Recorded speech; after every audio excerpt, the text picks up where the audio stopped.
This session follows on naturally and was designed to follow on naturally from the debate that we've just had. It's been an interesting day. We began with a philosophical debate about why democracy matters and the importance of polycentric systems. We might come back to that in the conclusion.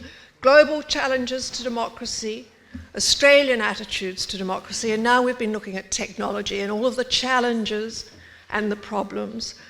What I'm hoping that this panel can do is start to think about how we might move ahead.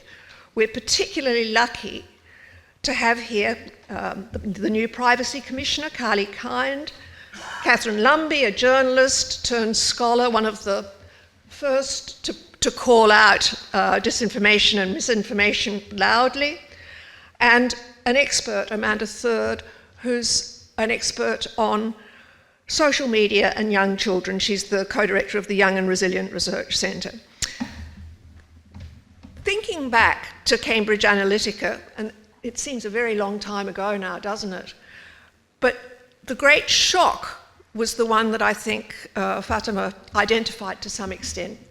And that was realizing that Facebook and the other social media platforms gathered our data. Not only did they gather it and sell it on, but with the capacities of the algorithms, they could put together that data and know more about our choices than we do ourselves. They could find out, Cambridge Analytica knew how to change votes because they understood the patterns of behaviour that we ourselves couldn't introspect.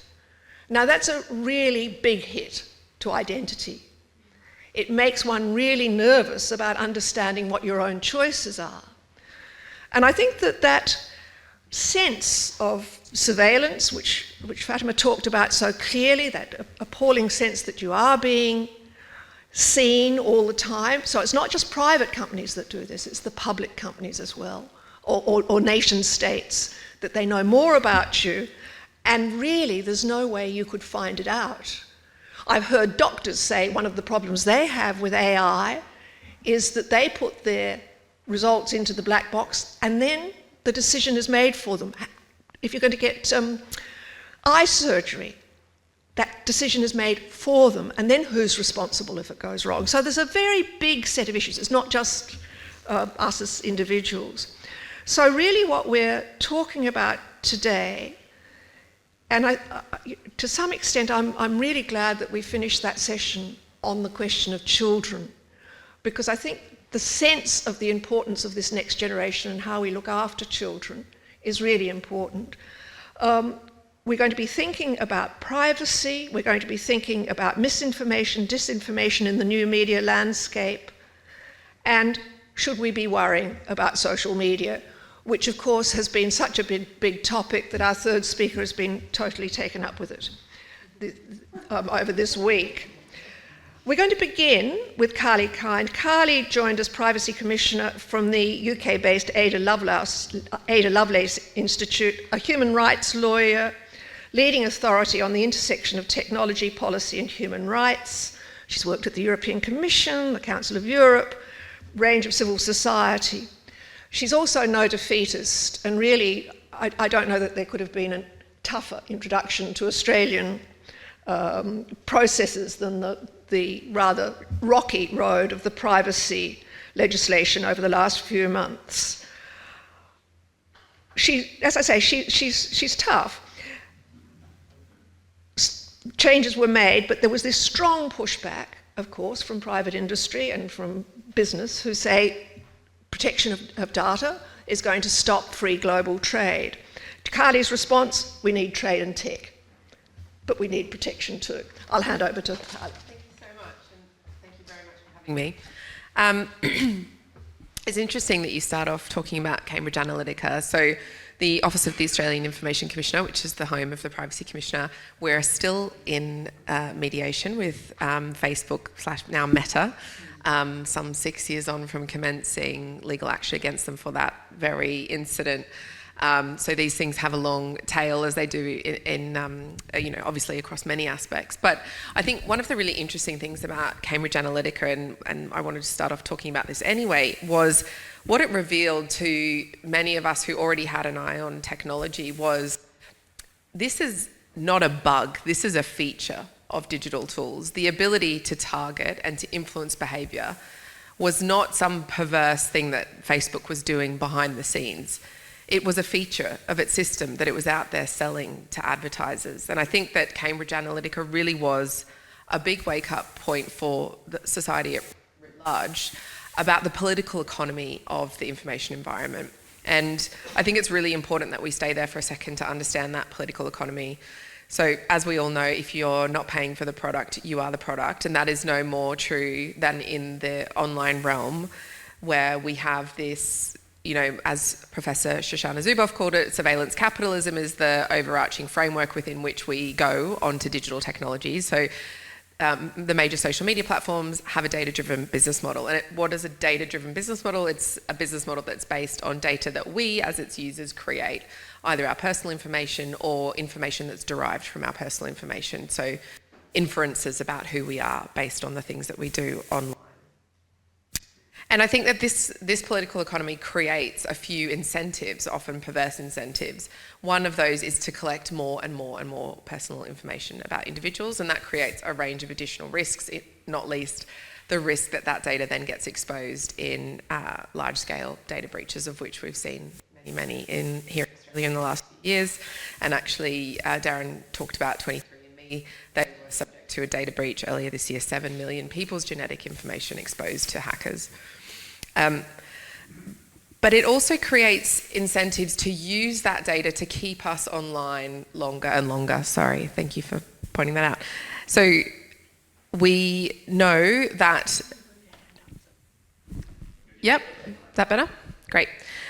We know that the longer we stay on digital tools, the more times our eyeballs will look at digital advertising, and the more money that platforms will therefore be able to charge their advertisers. So it's a pretty simple set of steps, and therefore to keep us online longer, what do? They show us content that we already agree with, so that we're more likely to keep scrolling.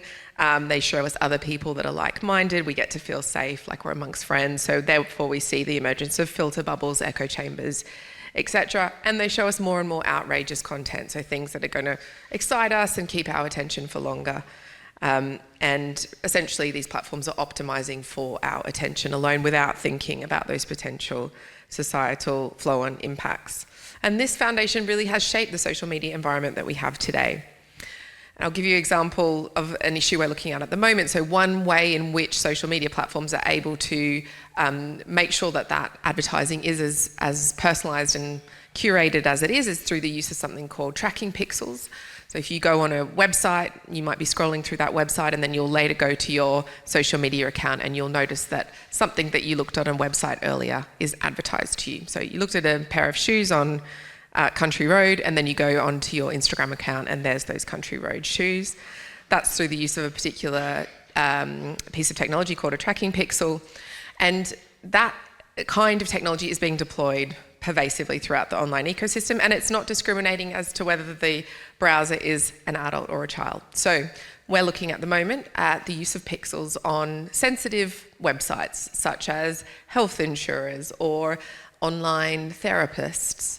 And we're finding that, for example, a website that might offer a helpline to children is using tracking pixels to later track those children when they're going onto TikTok or onto Instagram. Now, there's an argument to be had there that there may be some social benefit in doing so, because they want to make sure that that child is reminded of the services that are available to them. If they're, for example, looking for information about bulimia, and then they're later on their TikTok, that they're targeted with, you can get help if you're experiencing bulimia.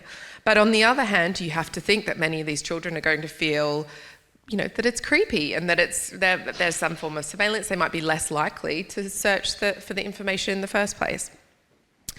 And so from a strict regulatory privacy perspective, there's a lot of real legal concerns there as to whether those websites are allowed to disclose that information to social media companies, and that's what we're looking at.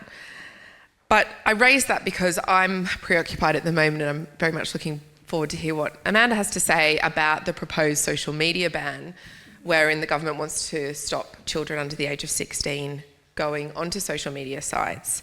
And I think the thing that sits uneasy with me about the ban is that, and there are many reasons, but one is that for me it accepts the premise of the current state of the online ecosystem, which is that it's data-driven, this kind of surveillance capital business model, and that it can't be shaped in the way that we want it to be shaped. And I simply feel unwilling to accept that. I think that we've only had these technologies for less than 2 decades. They are not permanent features of our information environment. They can be shaped, including through regulation, including through the proper administration of existing laws. We're not even talking necessarily about new regulation. And in that sense, there's part of that's on my shoulders to make sure that our existing privacy laws are enforced. But I still think that by saying we need to keep children off these tools, we're kind of accepting that the tools are the way they are, that technology is some kind of inevitable fact rather than solely the product of human engineering and ideas, and that engineering and ideas can be changed at our will. So, as you referenced, one other lever we can pull is through improving our privacy regulation. I'm relatively new in the role, and so, as you said, I have been kind of grappling with this dual challenge of enforcing the law as it is and also asking for new laws. I do think there's scope to strengthen the privacy framework here in Australia. But I would also say there's a lot we can do with what's there already, and the regulator hasn't been particularly well resourced historically, certainly not to meet the scale of the challenge. And I think there's a lot of scope there. So that's what I'm really looking to do, is to use the powers that I have to kind of shape this online environment. And I keep, asking myself, actually, how can we shape what these tools look like if we actually address the underlying business model? And essentially that is about curtailing the use of personal information. I'll wrap up, but I just want to say one final thing, which is last night the Communications Minister introduced the idea of a duty of care that would be imposed on tech companies, which I think I'd love to hear from my panellists about. And I think one thing I've observed moving from the UK to Australia this year is a lot more appetite in Australia to exert some power vis-a-vis those large tech platforms. I view the government here as much more willing to take that on, and it was very interesting to hear Michelle Rowland talk about introducing a digital of care last night. On the same day that her counterpart in the UK, Peter Kyle, said we have to act with humility when it comes to big tech companies. We have to accept that they are akin to nation states, and I thought that was very interesting, and that's definitely my view. Having been in the UK, there is this sense of we actually have to treat them as equals, and we can't just kind of exert our power. And then to come to Australia, where I think there's actually much more appetite for trying to, exercise power. So I just think that's an interesting feature of the environment that I thought I'd call out for our conversation. Thank you. Well, thank you very much. Thank you. Can I just ask, Elon Musk being in government, do you think that reduces the possibility or the chances of a strong regulatory regime in the United States? Oh, absolutely, in the United States, Right. I absolutely do. And I don't know if others are frequent Twitter users, but if you will have noticed that the quality of information on X has declined dramatically in the last year. And I've just moved over to Blue Sky, and I would really encourage others to do the same. It's so nice there. There's just all these kind of well-meaning people who want to have intellectual conversation and no outrage or horror. So, yeah, much encouraged. So, yes, well, it is encouraging. We're going to be following on with Catharine Lumby. Many of you will know her. She's been a journalist at the Sydney Morning Herald, the ABC, the Bulletin. She was a Harkness Fellow in New York, founding director of the Journalism and Media Research Centre at UNSW, chair of the Media and Comms Department at University of Sydney. But I suppose what we mainly all know her about are those early books where she called out journalism, Bad Girls in the Media in 1997, Gotcha, Life in a Tabloid World. She writes on pornography, violent extremism, sexualisation of children, social media. She's worked with the NRL. And now she's published A Life of Frank Morehouse. So this is, I suppose, what you might call a leading public intellectual. Thank you. I'm going to stand up just because I didn't want to misspeak today. Normally I don't use notes, but and Carly, I just want to say what a fantastic everything. I want to get to know you. I'm so thrilled you're our Privacy Commissioner. you're focusing on the right stuff. And Fatima, where are you? I think she's gone. She's gone. Oh, okay. When she showed those AI images, it brought to mind, I don't know, 15 years ago, and it was summer. And if you're, as Amanda knows, if you're a professor and a female at a university, they always make you go on every promotions committee for professors, right? And I was in a little silk frock, and it was hot, and I was running up. I was 5 minutes late. I walked in the door, and a lot of the guys on the panel were guys from the sciences, professors, and one of them saw me and went, "I'll have a macchiato." So I got him one. Anyway, I'll move on now. So threats to democracy, and I know privacy is a topic, and I am kind of... It's all of the topics. Yeah, I'm conjuring with that too, but where do I begin? I mean, after last week, it did cross my mind to ditch this talk and get up and sob and rend my garments, taking a leaf out of my Old Testament, but I'll go on. So, as announced, I'm a recovering print and TV journo, and I'm increasingly researching social media, and Amanda and I are very close colleagues, and we're working on a big research project on this subject.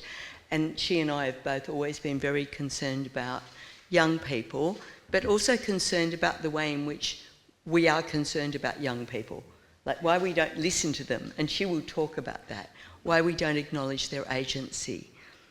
But today I'm going to talk about something I'm writing a book on for Simon & Schuster, and that's why I've written this out, because I don't want to misspeak here, because I'm writing about my concern about the rise of what I will call hard left or far left identity politics. And I say this as someone who comes from the left of politics, I'll say that openly. I tried to be very balanced in my scholarship, but I'm concerned about where debates are going on the left of politics. And this is about democracy for me. The book came out of a burning question. I call it the third rail question. When I moved to New York in 1992, I learned a new phrase for topics you aren't supposed to, discuss at middle-class dinner parties. The third rail. So the third rail is the electrified third rail on the New York subway. So it's a topic which, if you touch it, you get electrocuted, you die. Don't go there, all right? And I'm concerned that many of us are at risk of being fried on that rail, unable to speak coherently about politics and social justice or listen to each other. I'm concerned about hearing people, and I see this at my university campus, and remember I'm a left-wing person. I should also say I come from a largely Christian family. I have, and this, I'm not saying I'm not a racist, but I have Muslim friends, and my husband's Jewish, and I'm a very someone who is very concerned about inclusivity. But I'm going to talk about what I think is happening on university campuses with democracy at the moment in my tribe, the left. I hear a lot of people shouting things like, "You're on the wrong side of history." Well, personally, I always thought history was three-dimensional. I want to understand how we ended up in a place where complex wars, like the current horrific war between Israel and Hamas, or the feminist debates about trans rights and women's rights, have become so polarised. Why are some activists using doxing, social media pylons and deplatforming as tactics to shut down any possibility of debate or reconciliation? I mean, it certainly happens on the right of politics, but I'm seeing it happening on the left. And I want to know, this is why I'm writing this book for Simon & Schuster, called Cancel This, which is probably an unwise title, but anyway, I'm calling it that. What do the hard left and the hard right have in common when it comes to their approaches to messaging? Why is there so much shouting and so little listening? And what role, coming to the point of this talk, does social media play in all of this? Collectively, tactics such as deplatforming, doxing and social media pylons are known as cancel culture. Excuse me, I'll just get some water. There's a fresh water, yes. Now that's a term that came from the right, a bit like political correctness, which was weaponised against the left at one point. But it's a term that came from the right, but I want to argue there is a truth in the terms that the left need to reckon with. I come with questions about this, not answers. I see too many answers that suggest to me that we are asking the wrong questions. As a former law student as well as a journalist, I've been trained, like most of you in the room, or probably all of you, in asking forensic questions and carefully and critically evaluating evidence for a proposition. But as Ed Santo said, and I think it's very important, that's not what plays on social media. That's not how people vote or think, generally speaking. So that kind of position is seen as elitist. I'm not saying it should be irrelevant, but we need to, I think, understand how most people make decisions now. Because being able to ask those questions, and I come from a working class background, I'm able to think like that, to be a critical thinker, because I got into Sydney University Law School, and that was luck, basically, and hard work. And it's privilege, it's cultural capital, and a lot of people don't have access to that, along with access to economic resources. And I think one of the wonderful things about the online and social media era is that everyone gets a say. And it's arguably, for me still, an improvement on the era where white older men sitting behind desks on news and current affairs panels and parliamentary and judicial benches presided over the common good and the common law and dominated the debates. I thought the internet was wonderful when it arrived. Yeah, I thought it was, I was a utopian. I actually wrote my PhD thesis, lauding the internet, right? And, I remember when I was studying law, we were taught that the reasonable man, the test of the reasonable man, was the man on the Clapham omnibus. I had to look that up. Guy in a bowler hat with an umbrella. Ha ha, right? Definitely didn't come from Newcastle. But, so there are many things to celebrate with online and social media. But those of us who took a utopian view of the internet as a tool for spreading democracy, what we did not anticipate, and I think all of us are in this place now, was the rise of monetised algorithms. Correct? And Carly spoke very eloquently about that and the problems, the honeypot of data, all of these. There's so much to say about that. Who knew late capitalism, someone would make a buck out of it, out of democracy? Well, they are. Look at Elon Musk. He's put a president in the White House. And what these algorithms do in terms of democracy is send social media users down information rabbit holes. I was teaching a class on media law and ethics last year to 120 very bright kids. I call them kids, they're 23 years old or so. They're studying either law or media and communications. And I said to them, so, first class, where do you get your information? I said, how many of you read newspapers? 10 hands out of 120 went up. Now I can tell you they don't listen to radio or watch news and current affairs TV. They all said, social media. And these are some of the brightest young people we've got. And I'm not going into a moral panic about our young people today, far from it. But that is where they're getting their information. And I said, well, let's talk about algorithms. Let's have that conversation. So I'm not, I guess I'm going to finish by giving you, I've got 5 minutes, do I? Yep. Yeah, okay. I want to finish and this is the sort of perilous bit of the talk, because I really want you to understand that I'm in no way taking sides on anything here. But this is what concerns me about what social media is doing when it comes to political activism and debates and the need for real discussion and connection. So these are two things I witnessed on my own campus at Sydney University. Excuse my throat. 2 days after the appalling Hamas terrorist attack on Israel, and 2 weeks before Israel launched its brutally retributive war on Gaza, I went to Sydney University to give an evening lecture. Walking to the lecture theatre, I came across a young woman who was wearing a Star of David and sobbing uncontrollably. I went over, put my arms around her, and I said, "Darling, what's wrong?" She said, "I was keeping it together, but when I came onto campus this afternoon, I had to walk through a student rally where they were not only calling for Israel to be abolished, but calling Jews genocidal." "All Jews," she said. "Don't they know anything about history?" I got her an Uber and I checked that she was going home to her parents, as you would.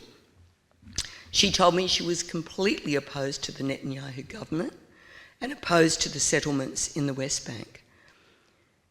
She had a very nuanced view of the situation, but she was,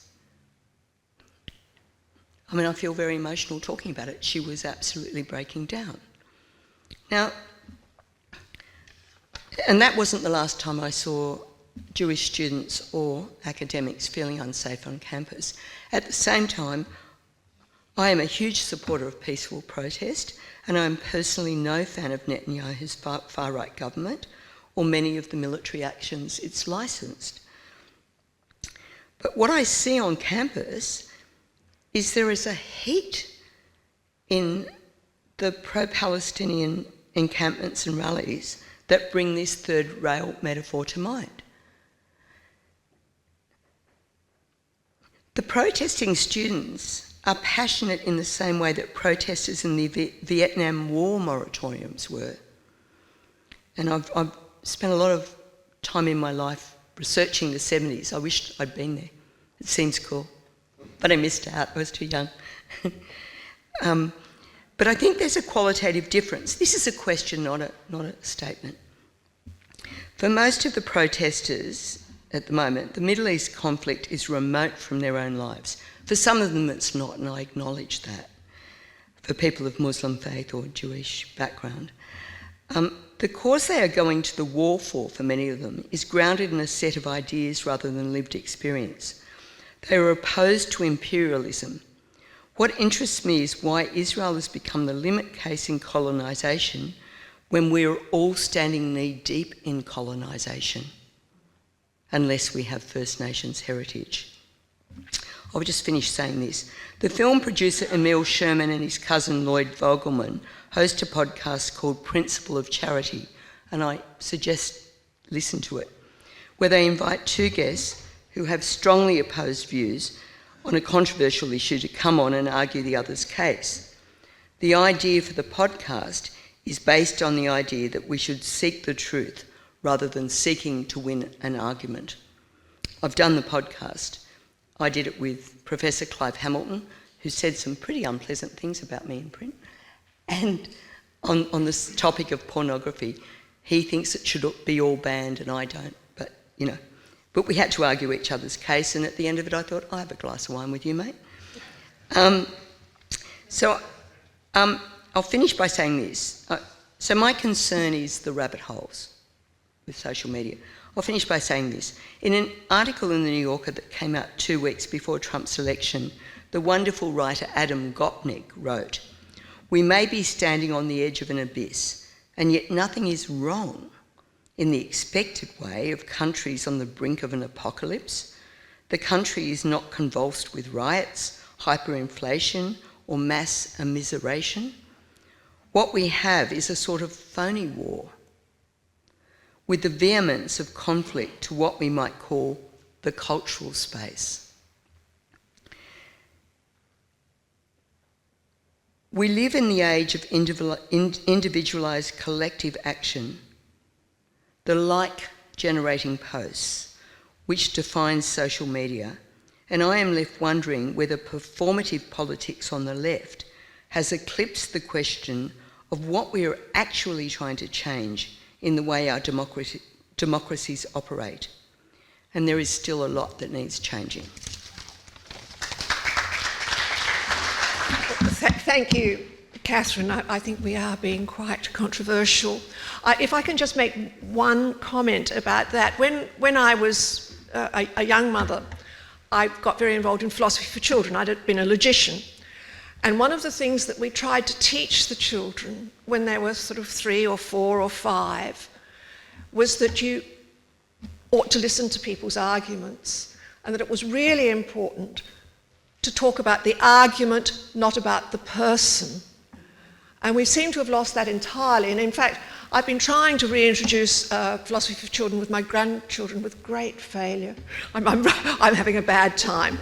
However, perhaps you can, they do get very sick of me telling them things.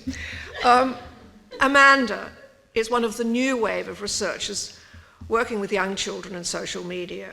Apart from her role at Western Sydney, she was faculty associate at the Bergman Klein Centre for Internet and Society at Harvard. She worked with Sonia Livingston on the UN work on children's right in relation to the digital environment. She led a team gathering evidence from over 700 children across the world on their digital access. And I think it's very salutary for us to remember, as we are in this part of the debate about access to social media, just how important even electricity is to the life chances of some children in rural Pakistan, for instance. So here's another controversial talk to come ahead. Amanda.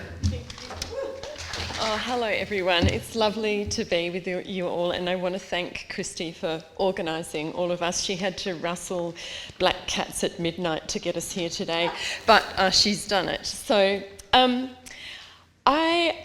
going to talk to you about children and social media and democratic life, and I'm going to take you on a little bit of a journey. I want you to try to suspend any strong beliefs, either for or against technology, that you might have, and just try to, I guess, embrace a bit of an imaginative space for a moment.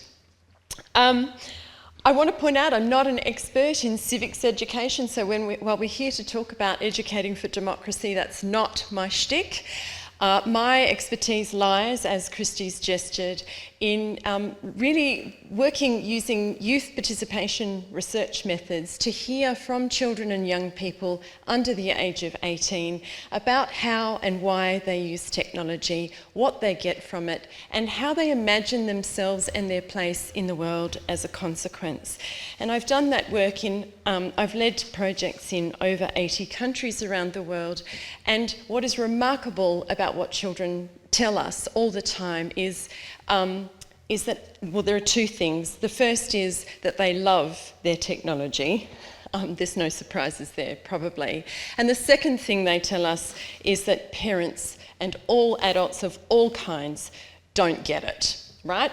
So I commence my little talk with that little insight into what they've said. So first of all, I want to talk about whether or not we need to be concerned about the future of democracy in the digital world.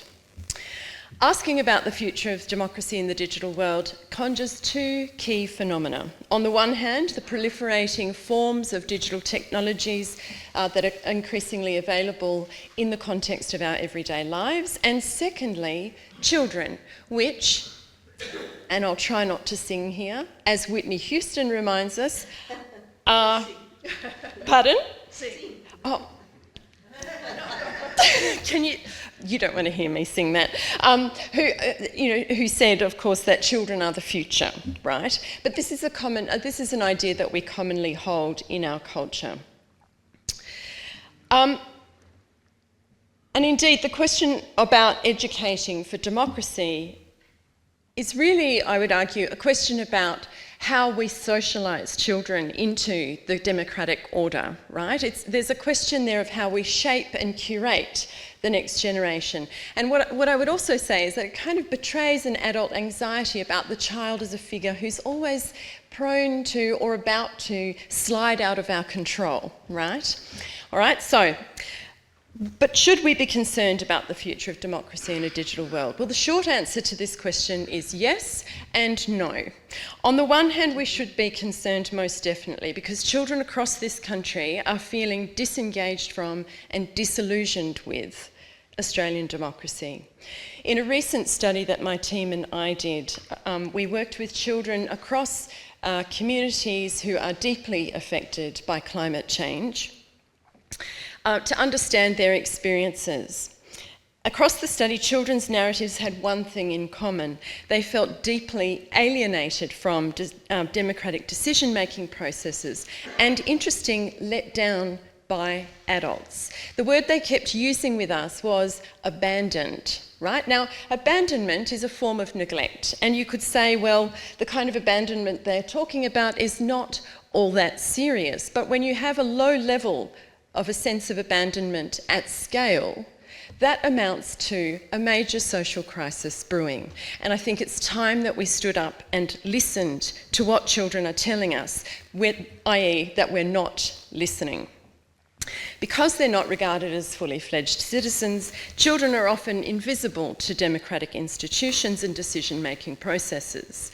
There are simply not enough mechanisms in place to ensure that children's needs, rights and aspirations can be heard and foregrounded in the initiatives to drive change. If this is the way that children are imagining their place in democracy, we can see how this might feed into larger scale disaffection with democracy into the future. On the other hand, though, children are using digital technologies in droves to give life to forms of political participation. For the vast majority of young Australians, digital technologies are increasingly integrated into their everyday lives. And importantly for children, there's not a distinction between the online and the offline. For them, the digital is simply integrated into the way that they experience the world. The digital is part and parcel of many, many dimensions of their ordinary experience. Our research consistently shows that children use technologies to learn about, organise and take action on issues of importance to them, like the mental health crisis, like climate change. Indeed, our children are growing up in a new information order that potentially enables an unprecedentedly well-informed citizenry to underpin a vibrant democracy. But of course, as my co-panellists have pointed out, the digital environment is fraught with challenges like mis and disinformation, data privacy, and so on. And we certainly need robust regulation and a range of other mechanisms to ensure that we can unleash that potential that is there, latent. We'll need a concerted effort to take hold of technology and to channel its development and use into the democratic project. But do this we must, because technology is not going to disappear. And we need to make sure that we're educating children about how to use technology well. We need to bolster their online safety, strengthen their digital literacies, and explore how to join up their digital practices with democratic decision making. But we also need to be much more imaginative about how we can harness the power of digital technology for democracy. I think the conversation in this country too often focuses only on children's protection rights and doesn't think about all of the opportunities that are there to enliven our democracy well into the future. Was that, sorry? Oh, good. Excellent. And actually I think what we need to do is to pay much more attention to the importance of the democratic imaginaries about, the democratic imaginaries we might draw on to strengthen democracy. And our failure to do so is currently constraining our capacity to think with the digital to realise our democratic ideals. So, how do digital technologies play into children's democratic imaginations? Okay, here we go. Well, in 1983, Benedict Anderson coined the term imagined communities to explain how large communities, in which it's impossible for all members to meet face to face, constitute themselves as national communities by imagining their belonging to the nation state. Anderson was interested in the ways that the rise of nationalism, that is, coincided with the rise of the printing press. For Anderson, one of the lovely images in that book is when he describes how that private act of sitting down every morning in the 19th century to read the national newspaper, how that was an important mechanism via which people imagined themselves into the idea of the nation, calling the nation into being. Now, of course, nations are not unproblematic constructs, and we perhaps want to be wary about celebrating the ways that media are tied to imagining nations. But I think it's worth thinking about the significance of Anderson's imagined communities in relation to the digital environment. Of course, interfacing with digital media is not quite the same as reading a newspaper. It's not a one-way communication of information. It's a two-way or multi-directional thing, etc., etc.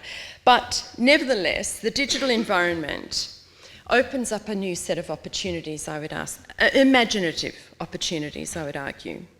It enables children, for the very first time in history, and I really emphasise that, for the very first time in history, to connect with one another, to share information and organise, and in doing so, it offers them an unprecedented possibility to imagine themselves as a global political constituency with the agency to call for and enact widespread social change.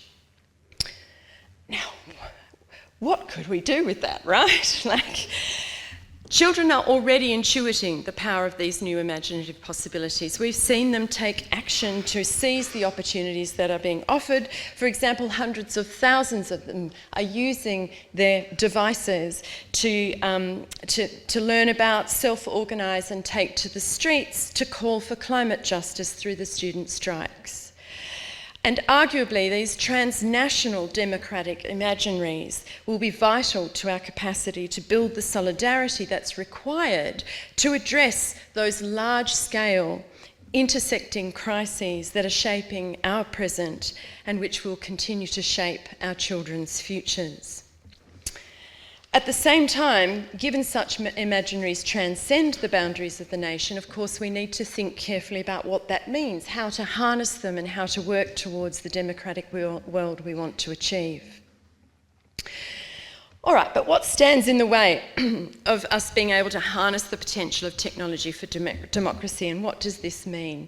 I want to suggest that a technophobic orientation is preventing us from maximising the value of technology for democracy. And that's not to say that I'm a techno-utopian. I would call myself a technological pragmatist. I have worked at the forefront of online safety, digital literacy, and so on, and I'm acutely aware of the perils, the kinds of perils that were talked about earlier, for example, but also many more. But rather than allow a fear-based narrative to drive our embrace of technology, my experience tells me that we have to think both with the negatives and the positives about how to channel the potential of technology for democracy. But that's not easy, and that's because when you put children together with technology, it's a recipe for massive anxiety, right? Children, as the future, are the repository of all our greatest hopes and all our deepest fears. We worry and worry about our children. But children also do this other spooky thing to us, right? We look at the children in front of us today, and they show us how much has changed since we ourselves were children. And that's frightening, right? I want to acknowledge that's frightening. Now, technology does exactly the same things to us, right? Technology, we think it might rock the world and change it for the good, but actually there are a lot of dystopian fantasies we have about technology taking over the world and so on. And technology also impresses upon us just how much has changed, right? We use technology to mark time. Put your hand up if you can remember the first, oh goodness, gramophone you owned. The first radio Walkman, mobile phone, right? You can remember all of those things. They were momentous occasions. But again, technology reminds us, it compels us to feel anxious about how much is changed and how out of control that change sometimes feels. So when you put these two things together, as I say, a recipe for deep anxiety, and I would argue that it's this deep anxiety that is motivating our thinking about children and technology in this country. So, unless you've been under a rock, you can't fail to have clocked that the federal government is introducing new legislation that would raise the age of social media access for children, or what is talked about as the social media bans. But in the events of last week, you could easily have been forgiven for missing the fact that on the same day Donald Trump was elected to the US presidency, and in the shadow of the ensuing media frenzy, Prime Minister Albanese announced controversially that he would raise the age from 13, where it currently sits, to 16. Have I got 3 minutes? Yes, fine. The premise for this proposal is that social media is causing children irrefutable harm, exacerbating a long-term and intensifying youth mental health crisis, and that it must thus be restricted. Now, some children do indeed experience harm, and sometimes quite serious harm, and we have to take action to make sure that all children can be safe online. But there are 3 things I want to highlight about this debate. Firstly, children have been all but absent from this debate, and we are talking about making a serious adjustment to the way they experience the world. Rather, it seems, what we're doing is we are regulating parents' anxieties. And I think what's really tragic about this is that it evidences yet again that complaint that children made, that they are excluded from decision making, excluded from democratic process. And I think that's a travesty that we have to address. Secondly, the evidence about the impact of digital technologies on young people and on youth mental health in particular is anything but conclusive. Studies and systematic reviews over a long period of time have failed to pinpoint causal links between technology and negative mental health. Indeed, technology doesn't drive change. I think we often forget this. Technology is implicated in change, and we've got to get much more ecosystemic about the ways that we think about the role of technology. It doesn't stand outside everyday life and act on it. It is part of everyday life. Moreover, children are using technology for communication, connection, sharing, for seeking information, for learning, many other activities, including, of course, taking action on issues that matter to them. And all of these things, in fact, are good for their mental health and well-being. Moreover, for some children, digital technologies are not just fun to have, good to have, nice to have, they are a lifeline, right? There are some children out in our communities who simply don't have like-minded people around them to support them and validate who they are as they move through life. And they access really super important forms of community and support using their social media. And also, what I would add is that in the world of overprotected children and overscheduled children, actually digital media, social media, that's one of the very few spaces left where children can exercise unfettered agency. And having that experience, the kind of thing we used to do in the park after school or down at the shopping centre or whatever it might be, those spaces are critical to healthy development. And lastly, if the point of the ban is somehow to hold technology companies to account, then it's self-defeating. If we simply evict children from social media, we take away all obligations for technology platforms to deliver on their responsibilities to children. And it will be this, children will find their way into these spaces. We don't have cost-effective ways of delivering a ban that would mean that children didn't find their ways online. And I worry very much that a ban will mean that children end up in darker spaces and will be unable to reach out for help because they have been unable, or because they shouldn't have been there in the first place. All right, and I should point out that these kinds of bans have been tried in 10 countries in the EU and failed. So what we need instead is systemic regulation that consistently puts children at its very heart. And indeed, that's what we've been calling for in the last few weeks in particular. But I also think it's not just about regulation. We really need to address the concerns of the adult generation, the concerns of the many parents who are worried about what their children can be exposed to online. We have to be able to give those parents much better understandings so that enable them to realistically assess the risks of harm that their children face online and to really bolster and support them through their lives. So when it comes to the question, and there are many other things we need as well, and we can talk about those in question time if you like. But when it comes to the question of educating democracy, what I think, it's tempting to think about educating the next generation.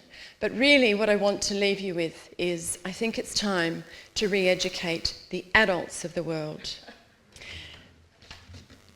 Parents need to appreciate the benefits, decision makers need to understand what they're regulating, and in short, we can do much better at imagining what the digital offers a democratic world.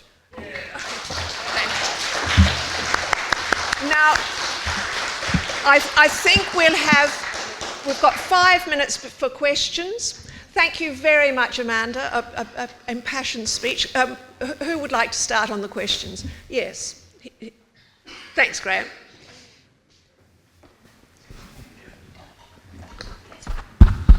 Dorothy Hodnott. I was a high school principal in a disadvantaged public school for 23 years. The digital, I can't see that there's any point in imposing a ban on social media for young people.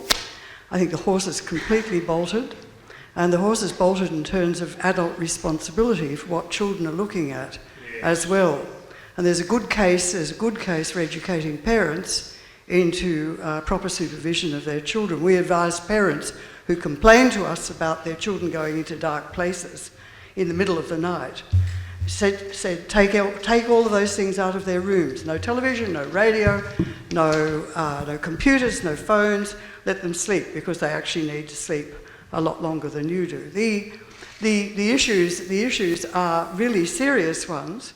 I can't see how, in saying you won't access social media until you're 16 plus, sounds a bit like regulating sex, doesn't it? Until you're 16. The prohibition.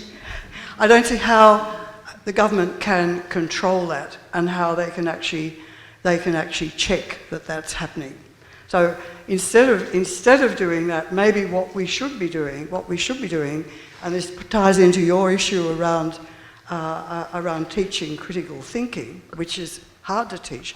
We should be engaging much more in giving children agency and giving them the skills to look at ethical issues and to find ethical ways to get through things. I just had to say that. Thank you. Thank you very much. But I am going to say, does anyone disagree? Hang on, can I say something? Oh, yes, of course. Yeah, very quickly. I want to thank you for that. And Amanda and I work together, and everything she said, I'm with, right? But I wanted to bring Carly in for a second because we were both at the Sydney Institute dinner last night and we heard Michelle Rowland speak. Right. And she gave, it's interesting, Amanda, she gave a lot of detail which I didn't expect. I was just wondering if you wanted to say something in relation to how it's going to map out. I'd only say that in terms of how they're going to give effect to it has its own problems, because essentially what will happen is that social media companies will need to verify the age of everyone going on their platforms. And so from a privacy perspective, obviously we have real concerns about that as well, because now you're going to be in a position where you have to, if you want to use Facebook, have to demonstrate your age as well as a 15-year-old. And then that will create kind of new incentive structures to collect information, or there's some talk about these kind of AI-based age verification where they can look at your face and derive your age from it, and obviously I'm sure we can all appreciate the problems with that. So you're right that the implementation is also, it's challenging and problematic, I would say. Well, indeed, that's part of the problem, yeah. But you know, in the spirit of that discussion that we've had, is there anybody who would like to take a contrary point of view? Because I think this is an issue which seems to have had bipartisan support and almost no real debate in the mainstream media. Am I correct? Yes, I think I am. So, in a sense, this is going to go through, isn't it? Yes. Well, there is a question. Yeah, here. okay. Yeah. I was going to say there are 150 experts across the country who are calling for a parliamentary committee process, because I think at the very least we can't rush such an important piece of legislation through. It needs the proper scrutiny. The detail needs to really be looked at. I mean, I think the issues that Carly's raising are super important. And, you know, and I think also we need to think about how a ban sits alongside the review of the Online Safety Act, which has now got, as of last night, a statutory duty of care built in. And, you know, it's just not clear how all of these pieces are going to fit together, and we really need to address those questions. What's really interesting here, and I'll come to you in a second, is that we're going back to the very first session, which I'm afraid you missed, but Philip Pettit was talking about our idea of democracy as polycentric and the controls that we need. And where you have this sort of pace of legislation, one does worry a little bit, but please. I think, Helen Jones, I think one of the reasons you've got bipartisan support is it's a knee-jerk reaction to parents who want information, would like help, and don't know how to solve the problem within their family. And it seems like a very quick, simple solution, which of course it isn't. And a silly thing, what happens to the people now, under 16, who have grown up with social media? Are they suddenly told, stop tomorrow? Yeah, never even told that. There's no grandfather. It's insane. There's no grandfather. So there's another one over here. Another question just over. Yeah. Oh.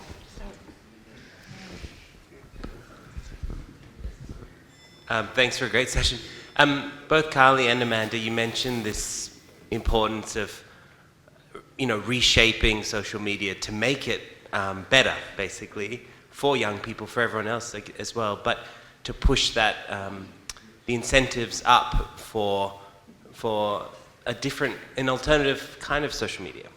But going to something Nick Bryant was talking about this morning, is it a self-belittling streak in our thinking to think, are there really realistic strategies for societies or jurisdictions like Australia to influence global big tech platforms that are largely controlled by, you know, handfuls of kind of experts and designers and product policy people, mostly in the United States or China? And yeah, just interested in your thoughts on that. I mean, I have a cynical answer, so if you maybe have something more optimistic. I mean, I agree. I think it's a huge problem, and you know, I don't know if you. And there's no reason why you should follow at a detailed level some of the efforts by regulators, such as the E-Safety Commissioner, to exert her lawful powers under various pieces of legislation against social media companies based in Silicon Valley. And not only do they very forcefully defend those claims, but actually the courts here are unwilling to issue injunctive relief to allow her to execute those orders in the fear that those enforcements will be ignored and that will then reveal that the emperor has no clothes. And so actually it's a really, really big problem, and it's something that we as regulators have to think about. Why would I take a social media company to court when I know that the federal court's not going to give me what I want because they're afraid that the company will just ignore the orders and then the Australian judicial system will be undermined? So, I mean, I don't know if you're getting at this, but I'm slightly cynical about the prospects of it, but we do need some kind of cross-jurisdictional consensus about how we tackle these challenges. Can I? Okay, Catharine and then Amanda. Okay, I just want to actually endorse what you're saying, Cully. And like in 2010, I did a big research report for Google with Kate Crawford, who's now a sort of world-leading expert on AI. And we looked at content regulation in terms of, you know, three-tier system. You've got government, you've got industry, you've got what we call digital users, right? And we're all involved in that. But in Australia, there's, and I'm saying this as, you know, a law graduate, right? And the lawyers in the room know this. There's no meaningful content regulation. I mean, Elon Musk is, you know, a cowboy, quite frankly. I mean, he doxed Julie Inman Grant. It's unbelievable, and her family, horrifying. So, I mean, I think one of the really big questions too, we haven't talked about in this panel, is the misinformation bill, right? How do we parse free speech and hate speech? How do we meaningfully parse those things, legally, ethically, and in relation to the internet? I'll shut up now, but I mean, there is a very good new book by Ed Koper who set up right up on those issues. I will have a look. So I fully understand what Carly's saying and actually worry about that too. I think there are causes for optimism, however. Firstly, our e-safety commissioner is hugely well respected internationally. That's been a move that has been watched very carefully by a whole range of governments internationally, and indeed one of the things that she has done is pulled together a network of international regulators with an eye precisely to influencing these kinds of conversations. And I think, you know, actually, in a sense, this move towards the ban this week has really made me realise how much of a leader Australia really is in this space, because I have fielded, I don't know, 30 phone calls from major international media outlets wanting to report on the social media bans, and I've had to say very carefully, this is a piece of policy that is motivated by domestic political and economic interests. It's not a policy that puts children right at the heart and is ultimately about protecting children, because I think it's no coincidence that this has been announced in the lead up to the next election. I'm afraid that we are now over time.